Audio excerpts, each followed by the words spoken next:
High বন্ধুরা, সবাই কেমন আছে? আশা করি ভালো আছে। আমিও ভালো আছি। দেখো, এই যে সকাল সকাল পুকুরেতে মোরলা মাছ ভাসছিল, তাই আমার শাশুড়ি মা জাল নিয়ে গেল। জাল দিয়ে দেখো কত মোরলা মাছ ধরেছে। তার মধ্যে আবার দেখো এটা কী মাছ বলো তো, এটা সিলভার কাপ বলে, এই মাছটাও পড়েছে। আর এইখানে দেখো আমি থালা কড়া মেজে নিচ্ছি। থালা ধোয়া হয়ে গেছে, কড়াটা মেজে নিচ্ছি। আর এইটা পুকুর আমাদের সামনে, দেখো এত বড় এইটা পুকুর। এই পুকুরটাই তো জাল দিয়েছিল।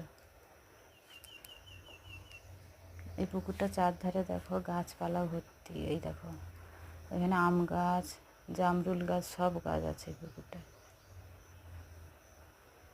থালা কড়া মেজে নিয়ে বাড়ি চলে এসেছি। এসে বাড়িতে ঝাড় দিয়ে দিচ্ছি। বাড়িতে কাজ হচ্ছে তো, সিমেন্ট বালি চারদিকে পড়ে আছে, এগুলো ঝাড় দিয়ে দিচ্ছি। ওগুলো না পরিষ্কার করলে হাঁটা চলা করা যায় না।